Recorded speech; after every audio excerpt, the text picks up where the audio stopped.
ओम ज्ञानस्या चक्षुरुन्मीलितं येन तस्मै श्रीगुरुवे नमः। नमो विष्णुपादाय कृष्णपृष्ठाय भूतले श्रीमते भक्तिवेदान्त स्वामिनिति नामिने। नमस्ते सारस्वती देवे गौरवाणी प्रचारिणे निर्विशेष शून्यवादी पाश्चात्यदेशतारिणे नित्यानंद नमस्तुभ्यं प्रेमानंद प्रदायिने कलौ कल्मषनाशाय जानुवापते नमः। नमो महावदन्याय कृष्ण प्रेम प्रदायते कृष्णाय कृष्ण चैतन्य नामने गौरतुसे नमः। जय श्री कृष्ण चैतन्य श्री अद्वैत गदाधर शिवासादि गौर भक्त वृंद। हरे कृष्णा कृष्णा कृष्णा हरे हरे हरे राम राम राम हरे हरे। हरे कृष्णा। सब सभी भक्तों का हार्दिक स्वागत है आज के भगवत गीता के प्रवचन में। तो हम लोग चर्चा कर रहे हैं भगवत गीता दूसरा अध्याय श्लोक संख्या 52, 52। हाँ, सो 51 पे हम लोग कल चर्चा किए थे। 51, 52, 53, 54, इसका अर्थ मालूम है क्या है? हाँ, कौन कौन 50 के ऊपर एज नहीं है अभी? आपका कितना एज है? 50 है ना? हाँ, आप हैं 50 के बाद 51। नाउ गो टू वन, है ना? भौतिक संसार के कर्तव्यों को तब हैंड ओवर कर दीजिए आपके बच्चों को। अब आप रिटायर हो जाइए। 50 के बाद रिटायर, बैठ के भजन करिए। ठीक है ना? आप भी बिजनेस बंद कर दीजिए अगले साल से। हाँ, आप फंस जाती है। भजन करिए बैठ के, आपके बच्चे लोग कर रहे हैं ना, उनको करने दीजिए। हाँ, जॉब करते करते धंधा वो नहीं चलेगा, वो छोड़ना पड़ेगा। आपको क्या टेंशन है? आपके दो दो बच्चे लोग कर रहे हैं। हाँ, तो बस हो गया। बिजी रखना है, देखो कैसे कैसे देखो। भगवान के नाम, हरि नाम में बिजी रखिए, भागवत पढ़ने में बिजी रखिए, श्रवण करने में बिजी रखिए। कृष्ण के विग्रहों का सेवा करिए, भोग लगाइए, 2 बार आरती करिए, 3 बार आरती करिए, एक सुबह दोपहर और शाम को, ऐसे बिजी रखिए ना। फालतू बिजनेस करके क्या बिजी रख। अभी छोड़ दीजिए। हाँ, सेवा भाव से भगवान का सेवा करिए, सेवा भाव से पब्लिक का सेवा करने में फिर इधर ही पब्लिक के बीच में फिर से वापस आना पड़ेगा। ठीक है? अभी पूरी तरह से भगवान की सेवा में लग जाएंगे। ठीक है? बाकी आपको शिल्पा माता जी अच्छे से बताएंगे क्या करना। कल हम लोग इस श्लोक पे चर्चा किए थे। कर्मजम बुद्धि युक्ता ही फलम त्यक्त्वा मनीषिणः जन्म बंध विनिर्मुक्ता पदम गच्छन्त्यनामयम्। By thus engaging in devotional service to the Lord, great sages or devotees free themselves from the results of work in the material world.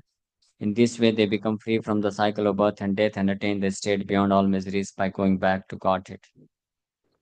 इस प्रकार से बुद्धि युक्ता होकर के अपने आप को बुद्धि योग में भगवान के पूर्ण रूप से लगाने से महान मनीषिणा, महान ऋषि मुनिगण अपने आप को जन्म बंध से मुक्त करके भगवान के धाम को प्राप्त करते हैं। हाँ, लेकिन ये कब पॉसिबल होगा? हाँ, आज के श्लोक में हम बता रहे हैं, बड़ा अच्छा कनेक्शन है। अब ये उत्तर मिल जाएगा। जदा ते मोह कलिलम बुद्धिर्व्यतितरिष्यति तदा गंतासि निर्वेदम श्रोतव्यस्य श्रुतस्य च।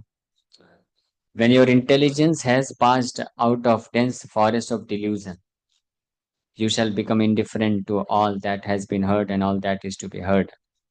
तो ये भगवान के शुद्ध बुद्धि या भक्ति योग में, हाँ, भगवान के शुद्ध भक्ति योग में पूर्णतया से कौन संलग्न हो सकता है? जिसका बुद्धि, हाँ, मोह कलिलम, मोह, ये संसार का जो मोह है, इल्यूजन, भ्रम। कैसा भ्रम? कलिलम भ्रम। कलिलम मतलब डेंस फॉरेस्ट, बहुत ही घना जंगल, मोह का, इल्यूजन का बहुत ही डेंस फॉरेस्ट, घने जंगल से जब आपकी बुद्धि, अर्जुन को कौन बोल रहे हैं, जब तुम्हारी बुद्धि अर्जुन ये मोह रूपी घने जंगल को पार करके भेद करके निकल जाएगी, तब आप, तदा एट दैट टाइम, यदा व्हेन, यदा मतलब जब, तदा मतलब तब, तो जब और तब ये कंडीशन है, ठीक है। सो जब आपकी बुद्धि ये भ्रम रूपी घने जंगल से को भेद करके निकल जाएगी, व्यतितरिष्यति, व्यतितरिष्य मतलब व्हेन इट सरपासेस, और when it goes beyond, surpasses मतलब goes beyond this dense forest of illusion. और ये जो dense forest of illusion, it starts from the point of this misconception that I am this body. ये जो dense घना जंगल है मोह का, इल्यूजन का, सुन रहे हैं ना? हाँ।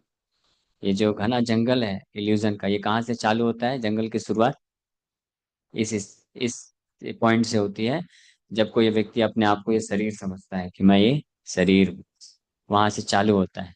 फिर उसके बाद उस और घने जंगल में, बहुत विशाल घने जंगल में प्रवेश कर जाता है। हाँ, अहोबिलम का जो जंगल है, आप नहीं आए थे ना? हाँ, हम लोग गए थे। इतना घना जंगल है, उग्र स्तंभ, भगवान नरसिंह भगवान जहाँ से प्रकट हुए थे ना, जिस स्तंभ से, उस स्तंभ के ऊपर हम लोग चढ़ के गए थे। और उसके पास से चारों तरफ पूरा जंगल ही जंगल दिख रहा है, पहाड़ और जंगल ही जंगल, अद्भुत, बहुत भयानक घना जंगल। और उसके बीच में एक ये पहाड़ है, उसमें स्तंभ है, जिसको फाड़ के भगवान निकले थे, नरसिंह भगवान, वो स्तंभ पे, है ना? जाना चाहते हैं आप? बहुत डर लगेगा लेकिन, इसके ऊपर खड़े हो जाएंगे तो नीचे देखने में बहुत डर लगता है। तो इतना विशाल घना, कई किलोमीटर तक घना ही घना, आपको दिखेगा ही नहीं आगे कुछ, केवल जंगल ही जंगल दिखता है। हाँ, नहीं नहीं, वो प्रहलाद महाराज को फेंकने वाला अलग पहाड़ है। ये भगवान नरसिंह जहाँ से प्रकट हुए थे, ये सतयुग में वो हिरण्यकशिपु का महल था वहां पे, इतना बड़ा पिलर, फिर बाद में उधर पहाड़ और जंगल हो गए, लेकिन वो पिलर आज भी है। सो कि पिलर का टुकड़ा है एक, चट्टान के रूप में। तो वो जो घना जंगल है, मोह रूपी इल्यूजन का, जिसको देहात्म बुद्धि बोलते हैं। देह आत्म बुद्धि मतलब ऐसी बुद्धि जिसके कारण व्यक्ति अपने आप को ये शरीर मानता है, यहाँ से चालू होता है, फिर जंगल में प्रवेश कर जाता है व्यक्ति। हाँ, फिर शरीर से संबंधित लोग, वस्तुएं, स्थान, परिस्थिति, सबको, सबसे अपने आप को पहचान करता रहता है। और फिर इसी कार्यकलाप में व्यस्त हो जाता है पूरी तरीके से। केवल एक जन्म नहीं, कई जन्म निकल जाते हैं। जैसे कोई घने जंगल में फंस जाए, हाँ, तो कई कई दिन तक फंसा रहता है व्यक्ति, निकल ही नहीं पाता है, क्योंकि उसको आता पता है नहीं, है ना? वहां पे गूगल मैप भी काम नहीं करता है, नेटवर्क ही नहीं है, क्या काम करें? हम लोग जब चढ़ रहे थे तो वहां पे मोबाइल का नेटवर्क खत्म, तो हमने बोल दिया था भक्तों को साथ में चलना, नहीं तो इधर उधर खो गए तो फिर गए काम। इतना बड़ा घना जंगल है। हाँ, हालांकि लोग आते रहते हैं तो फिर पता चलता है कि रास्ता ये है, लेकिन चांसेस है, अभी तो बहुत सारे लोग आते हैं, तो एक ऐसे बन गया है कि हाँ, वो पब्लिक जा रहा है तो हाँ वही रास्ता है। लेकिन मान लो कोई ऐसी जगह फंस गए जहाँ पे लोग आसपास नहीं दिखे, तो हो गया फिर वो घने जंगल में। हाँ, तो इसी प्रकार से भौतिक संसार में देहात बुद्धि में आके व्यक्ति इस घने जंगल में फंस जाता है पूरी तरीके से। तो जब तक बुद्धि, उसकी बुद्धि ये घने जंगल, मोह रूपी घने जंगल से बाहर नहीं निकलती है, तब तक वो जो है, इस भौतिक संसार के प्रति अपनी आसक्ति को त्याग नहीं सकता है, और तब तक वो बार बार जन्म मृत्यु में फंसा रहता है। तो ये बुद्धि व्यतितरिष्यति, बुद्धि निकलनी चाहिए बाहर, मोह रूपी जंगल से बुद्धि बाहर निकलनी चाहिए। बुद्धि अगर बाहर निकल गई तो उसको समझ में आ जाएगा, अरे बाप रे बाप, ये क्या मैं नौटंकी कर रहा हूँ। भगवत भजन करना चाहिए, कृष्ण का भजन करना चाहिए। केवल सुबह उठा, खाया पिया, फिर काम करने के लिए निकल गया, फिर आया, खाया पिया, सो गया, फिर अगले दिन उठा, खाया पिया, काम करने के लिए निकल गया, फिर आया, खाया पिया, सो गया, ये भी कोई जीवन है? वैसे तो हर कोई इस प्रकार से, तो अपने आप को व्यस्त करने में कोई लाभ नहीं है। हर जितने भी स्पीसीज है सब लोग व्यस्त हैं, चींटी भी व्यस्त है, कौन सी बड़ी बात हो गई? एक चींटी है, कुत्ता है, बिल्ली है, सुअर है, कबूतर है, सब व्यस्त हैं संसार। देखा है कोई खाली फोकट का सोता है? केवल इंसान ही है खाली फोकट का पड़ा रहता है, कुछ कुछ इंसान। हाँ, शेर जंगल का राजा हो करके भी उसको भी काम करना पड़ता है। नहीं सुप्तस्य सिंहस्य प्रवेशन्ति मृगे जना, ये एक नीति में बताया गया है। नहीं सुप्तस्य सिंहस्य, सिंह जो राजा है, अगर सोचेगा मैं राजा हूँ, मैं केवल सोऊंगा, खाने को मिलना चाहिए मुझे, मिलेगा? बोलेगा तुम राजा है, राजा ही बने रहो, हम थोड़ी ना आएंगे। कोई आएगा हिरण या कोई पशु कि हाँ भाई ये राजा साहब है, चलो भाई इनको ब्रेकफास्ट? नहीं, राजा को, राजा साहब को भी मेहनत करना पड़ता है, और उसके हर अटेम्प्ट सक्सेसफुल नहीं होते हैं। ऐसा भी कुछ काउंटिंग है, कितने बार वो अटेम्प्ट करता है तब जाके कोई एक सक्सेसफुल होता है। और फिर जब मांस लेके आता है तो उसको 2 3 4 दिन तक खाता है, क्योंकि फिर 3 4 5 6 दिन तक उसको कुछ मिलने नहीं वाला है। राजा हो करके सोचो, बिना मेहनत के उसको भी नहीं मिलता है। तो यानी हर जीव जो है व्यस्त है, लेकिन ऐसी व्यस्तता का क्या फायदा? व्यस्त किस लिए है व्यक्ति? मृत्यु तक पहुंचने के लिए व्यस्त है। हाँ, खूब जॉब किया, मेहनत किया, पढ़ाई लिखाई किया, पैसा कमाया, किस लिए? ये शरीर को मृत्यु तक लेके जाने के लिए। फिर उसका मृत्यु होता है, फिर से जन्म मिलता है, फिर पूरा जीवन फिर से व्यस्त हो जाता है, क्या करने के लिए? अपने आप को मृत्यु तक लेके जाने के लिए। फिर जन्म लेता है, फिर व्यस्त हो जाता है, क्या करने के लिए? अपने आप को मृत्यु तक लेके जाने के लिए। हाँ, समझ पा रहे हैं? तो ये जो, ये इसी को इल्यूजन बोलते हैं, इस इल्यूजन से बाहर आना चाहिए। और क्या करना चाहिए? ये जो अपने आप को मृत्यु तक ले जाने का बिजनेस है, हाँ, मृत्यु को बंद कराने के बिजनेस करना चाहिए। मृत्यु को, हाउ टू स्टॉप डेथ, इस पे वर्क करना चाहिए, है ना? हाँ, नहीं आप लोग समझ रहे हैं ना? समझ रहे हैं ना, ये समझ पे एक्ट भी करेंगे ना? हाँ, तो आपको कुछ छोड़ने की जरूरत नहीं है। इस जीवन में अपन करने के लिए, शरीर को पालन पोषण करने के लिए कुछ कार्य करना पड़ता है, खिलाना पड़ता है, वो सब करिए। लेकिन केवल यही बस मत करते रहिए, नहीं तो फायदा क्या हुआ? है ना, समझ पा रहे हैं मेरा पॉइंट? ऐसा तो नहीं लग रहा ना सब कुछ छोड़ने के लिए बोल रहे हैं? ऐसा मत सोचिएगा, वो कहने का मतलब नहीं है। जस्ट लाइक, मान लीजिए कोई स्टूडेंट है, कॉलेज में एडमिशन लिया, है ना? तो कॉलेज में ठीक है, प्लेग्राउंड भी है, खेल भी सकता है, थोड़ा क्लब भी है, उधर भी जा सकता है, थोड़ा घूम भी सकता है, ये सब चीजें हैं। ये क्या है, सब साइड, एक्स्ट्रा करिकुलर एक्टिविटी बोलते हैं ना, एक्स्ट्रा है। मेन मेन करिकुलर क्या है? पढ़ाई।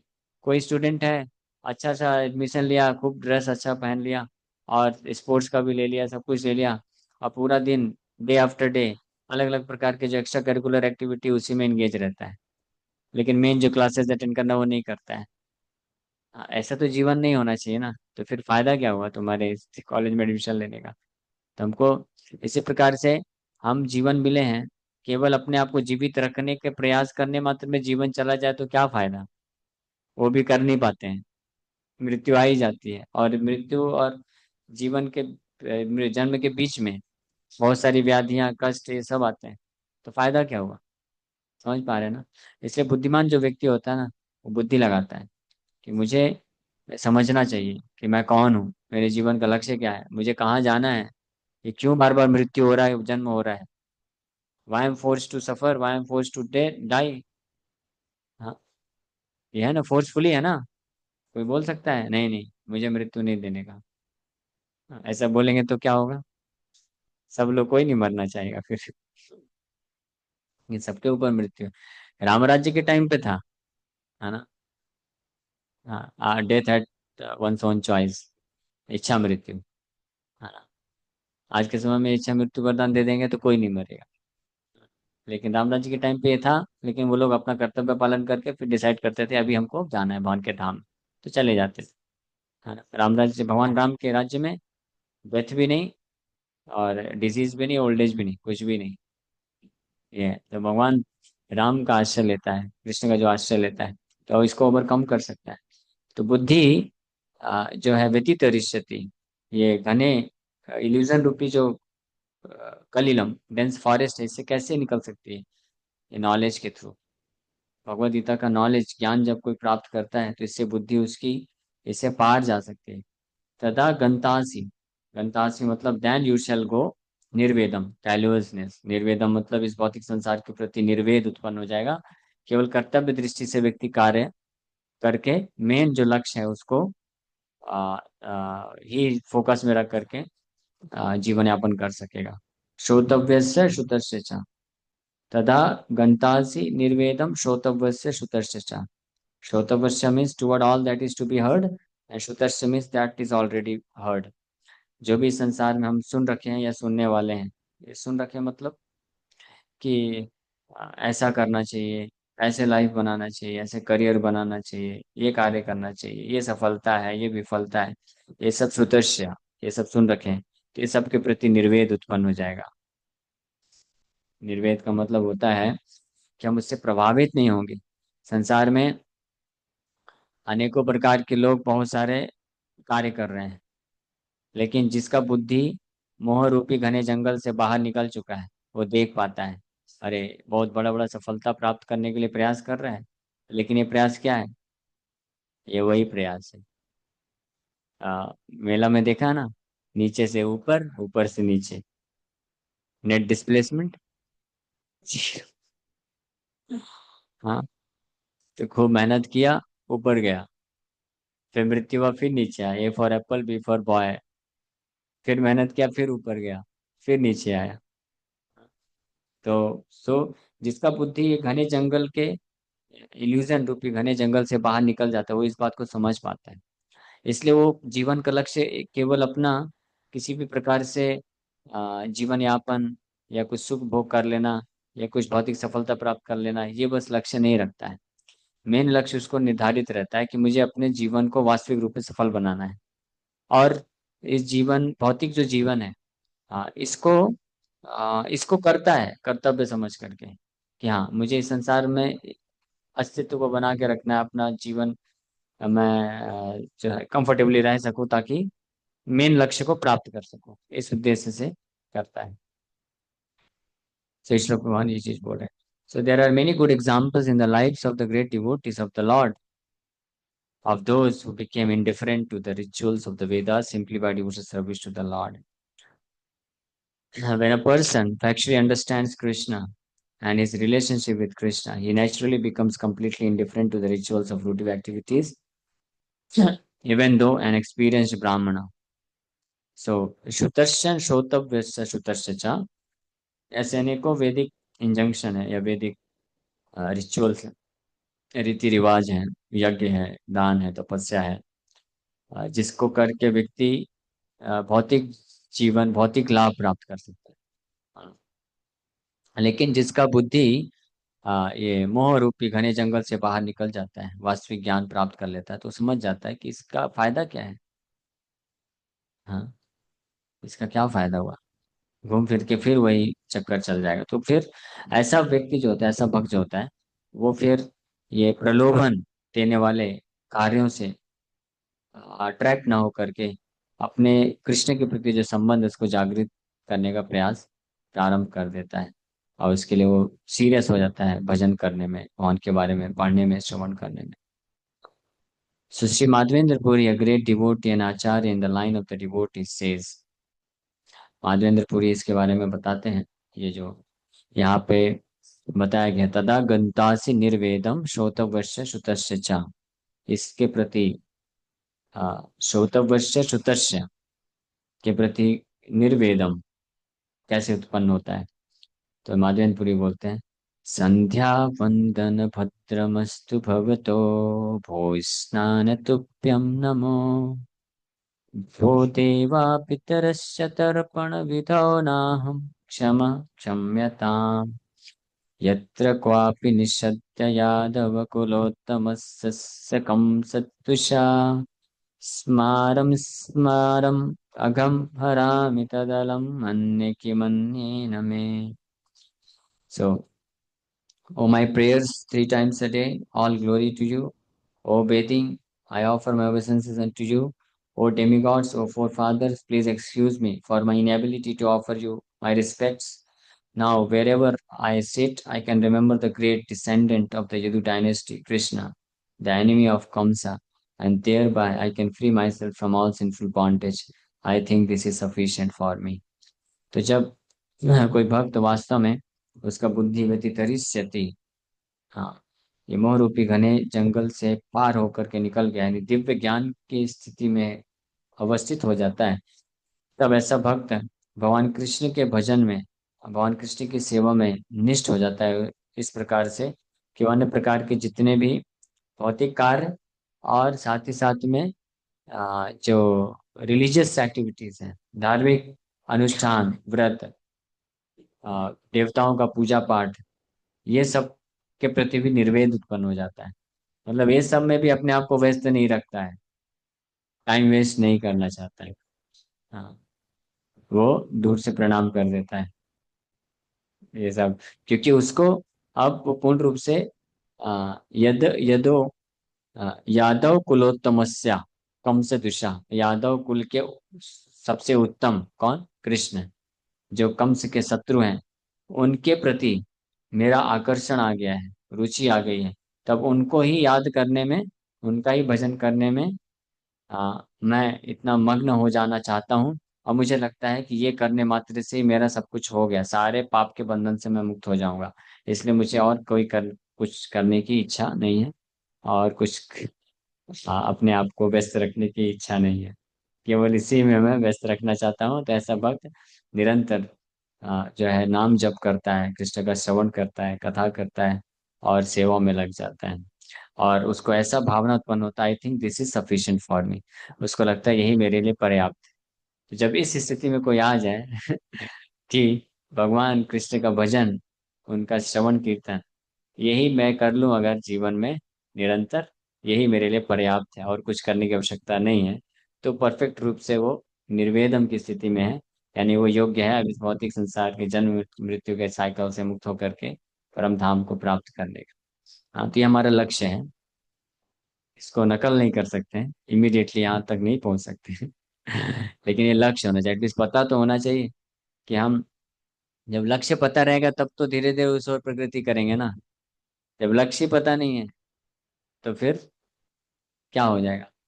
बिना लक्ष्य का जो घोड़ा होता है वो कहाँ भागता है, हाँ, भटकता ही रहता है। हाँ? और गधे, तो बिना लक्ष्य का जो घोड़ा है वो भी भटक जाता है, इधर उधर भटकता रहता है। तो फिर गधा का बात क्या करना। तो कलयुग में ज्यादातर लोग, हम तो ज्यादातर लोग तो मेरे जैसे जो लोग हैं, गधे के समान है ना। लक्ष्य भी नहीं है और कुछ बुद्धि भी नहीं है, तो फिर क्या आश्रय है। इसीलिए गौर निताय आए कलयुग में, ऐसे गधों को भी साथ में लेके जाने। हाँ, तो जब इस कन्विक्शन में कोई आ जाए कि अगर कृष्ण भक्ति कैले सर्व कर्म कृत है, if I simply worship Krishna, if I simply remember Krishna, if I simply serve Krishna, all perfection is there, सारा सिद्धि हो गया, everything is done.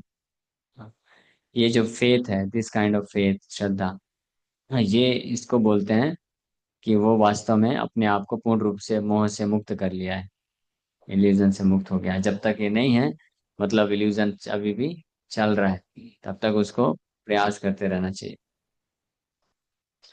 So the वैदिक राइट्स, ये तात्पर्य कंप्लीट कर देते हैं, समय हो गया वैसे, लेकिन the Vedic rites and rituals are imperative for neophytes, comprehending all kinds of prayer 3 times a day, taking a bath early in the morning, offering respects to the forefathers, etc. But when one is fully in Krishna consciousness and is engaged in transcendental loving service, one becomes indifferent to all these regulatory principles because he has already attained perfection. If one can reach the platform of understanding by service to the Supreme Lord Krishna, he has no longer to execute different types of penances and sacrifices as recommended in revealed scriptures. And similarly, if one has not understood that the purpose of the Vedas is to reach Krishna and simply engages in the rituals, etc., then he is uselessly wasting time in such engagements. Persons in Krishna consciousness transcend the limit of the Brahma or the range of Vedas and Upanishads. तो ऐसे जो व्यक्ति होते हैं जो इस प्रकार से पूर्ण रूप से कृष्ण भावनामृत में स्थित हो जाते हैं, तो वो फिर वैदिक शास्त्र के अनेकों प्रकार के जो रिचुअल्स हैं, अनेकों प्रकार के धर्म है, कर्तव्य है, कर्म है, उन सबसे इंडिफरेंट हो जाते हैं। उनको उनसे कोई खास लेना देना नहीं होता है। और वहीं दूसरी ओर, क्योंकि वो वैदिक शास्त्रों के आ, परम लक्ष्य या उद्देश्य को ये समझ जाते हैं कि वास्तव में ये जितने भी प्रकार के कर्म, कर्तव्य, धर्म इत्यादि बनाए गए हैं, ये इसीलिए बनाए गए हैं ताकि इसके माध्यम से व्यक्ति इस निष्ठा पे पहुंच सके कि कृष्ण ही सब कुछ है, सर्व कारण कारण, वासुदेव सर्वमिति समात्मा सुदुर्लभा। तो इस बात को जो समझ जाता है, जान लेता है और उस पर एक्ट करने लग जाता है, तो ऑलरेडी परफेक्शन में होता है, तो फिर उसको और अन्य कार्य करने की आवश्यकता नहीं होती है। और जो व्यक्ति इस बात को नहीं जानता है, तो अन्य कितने भी प्रकार के कार्य करता है, उसका कोई खास यूज नहीं है। इसी को एक उपनिषद में बताया गया है, आराधितो यदि हरिम तपसा ततः किम, नाराधितो यदि हरि तपसा तथा किम, अंतर्बहिर्यदि हरिस तपसा तथा किम, नान्तर्बहिर्यदि हरि तपसा तथा किम। सुना है? सो अगर कोई भगवान हरि का आराधना कर रहा है, तो फिर अनेकों प्रकार के अन्य तपस्या रिचुअल्स करने का क्या फायदा। लेकिन अगर कोई भगवान हरि का आराधना नहीं कर रहा है, तो अपने आप को अनेकों प्रकार से रिचुअल्स, तपस्या में व्यस्त रख के भी क्या फायदा। क्योंकि अल्टीमेट पर्पस क्या है, भगवान हरि का आराधना होना चाहिए, पूजना होना चाहिए, ये उद्देश्य है। हाँ, इट्स लाइक जैसे आज के समय में, वैसे तो एजुकेशन का पर्पस जॉब लेना, पैसा कमाना नहीं है, लेकिन आज के समय में लोग जैसा मानते हैं या सोचते हैं। हाँ, भोग लगा दीजिए, या रोज ही लगा देंगे, सो हम भोग लगा दीजिए, लगा दीजिए। सो जैसे आज के समय में लोग क्या सोचते हैं कि पढ़ाई लिखाई का क्या उद्देश्य है, पैसा कमाना, जॉब लगना, पैसा कमाना, ये उद्देश्य है। तो अगर मान लीजिए कोई किसी का जॉब लग गया, पैसे कमा रहा है, बिजनेस है, तो फिर इतना सारा पढ़ने का क्या फायदा, है ना। और अगर कोई पढ़ता जा रहा लेकिन जॉब ही नहीं लग रहा है, तो फिर पढ़ने का क्या फायदा। तो इसी प्रकार से वैदिक शास्त्र जो है, उनका जो उद्देश्य है, जितने भी रिचुअल्स हैं, कर्म कांड है या कर्म है, कर्तव्य है, धर्म बताए गए हैं, उसका उद्देश्य है कि भगवान हरि की आराधना के स्तर पे पहुंच सके, भगवान हरि के प्रति आसक्ति, रुचि विकसित कर सके। अगर कोई ये नहीं विकसित कर पा रहा है, तो फिर अनेकों प्रकार के कर्म कर्तव्य करने का क्या लाभ है।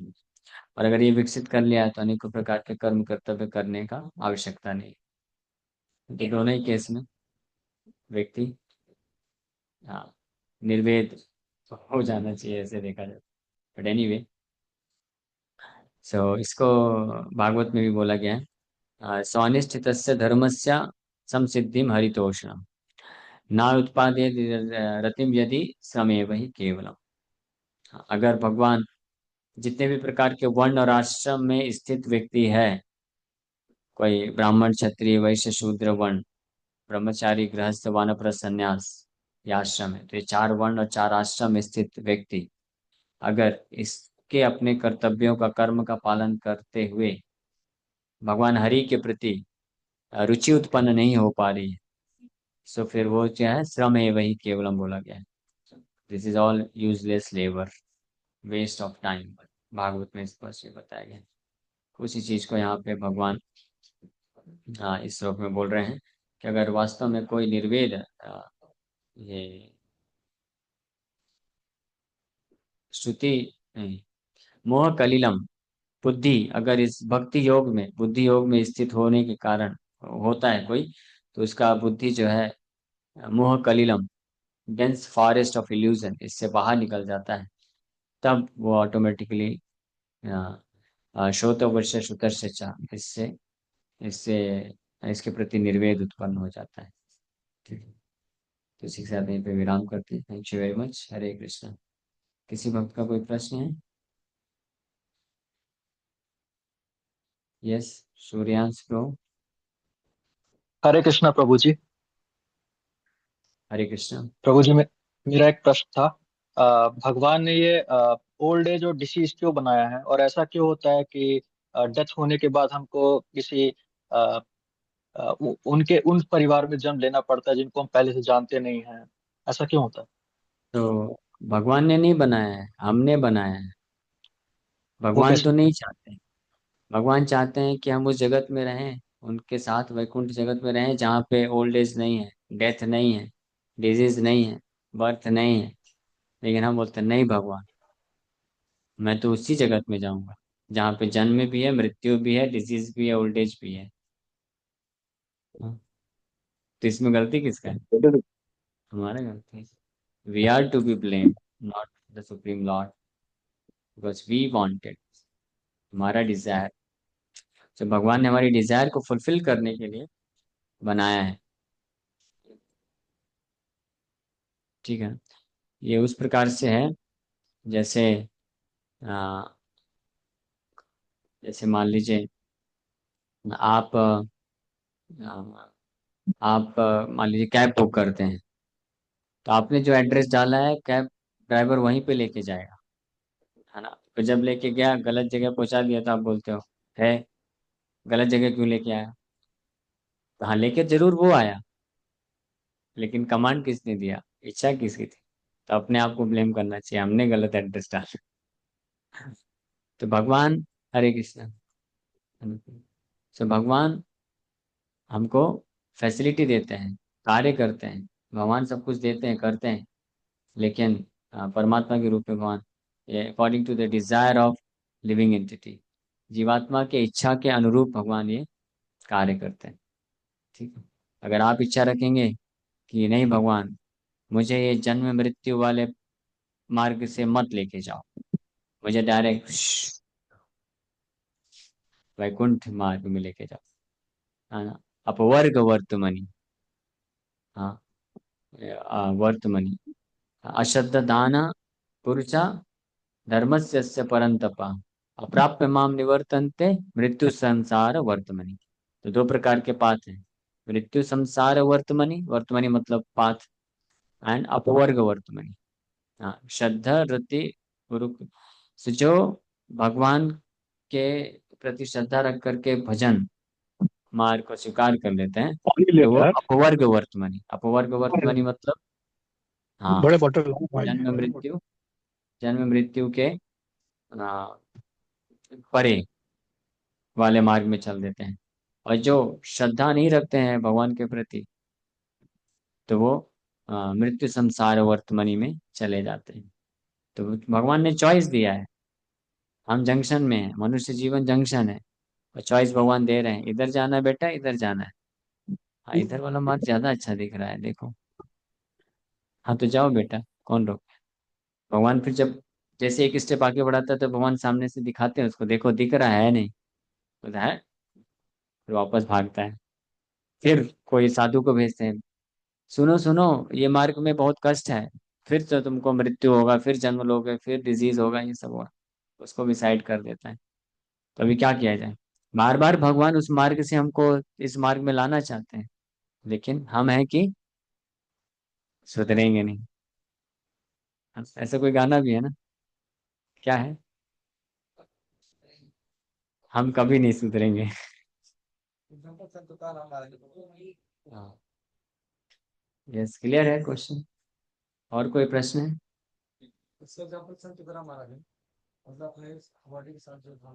हाँ, तुकार महाराज इसी देह के साथ भगवान के धाम को प्राप्त की, है ना, भजन करके।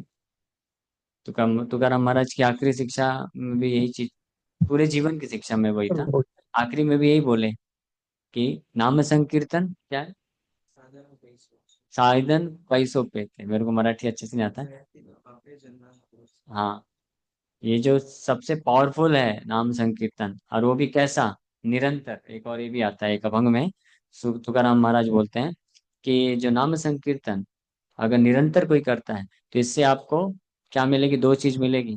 एक उस अभंग में बोलते हैं, एक कि पवित्रता, मन की शुद्धिकरण, पवित्रता मिलेगा, और भगवत साक्षात्कार। ये भागवत का फिलॉसफी है, हाँ। भक्ति भक्ति परेश अनुभवा विरक्ति अन्यत्र। भागवत में बताया गया है कि अगर भगवान का कोई भजन करता है, नाम कीर्तन करता है, लेकिन कितना, दिन में एक बार दो बार, नहीं, निरंतर, तो ये प्रैक्टिस के थ्रू होता है कि हम निरंतर कैसे भगवान का स्मरण कर सकें। तो हम स्टार्ट करते हैं 4 माला, 6 माला, 8 माला, 16 माला से। फिर ऐसा होता है भक्त की अगर कोई बाहर भौतिक कार्य में भी व्यस्त है तो भी भगवान का स्मरण करता रहता है। इस स्टेज में भी आ सकता है व्यक्ति। हाँ, अर्जुन भी तो युद्ध कर रहा था, लेकिन भगवान को स्मरण करते हुए युद्ध कर रहा था। इसके लिए अभ्यास चाहिए, तो कृष्ण भावना भावित होने की आवश्यकता है बस। तो ये अगर कोई करता है तो वो पूर्ण रूप से पवित्र हो सकता है, और साथ ही साथ में भगवान को दर्शन कर सकता है। ठीक है, और कोई प्रश्न है? ठीक है, तो यहीं पे विराम करते हैं फिर। Hare Krishna. Thank you very much. Hare Krishna.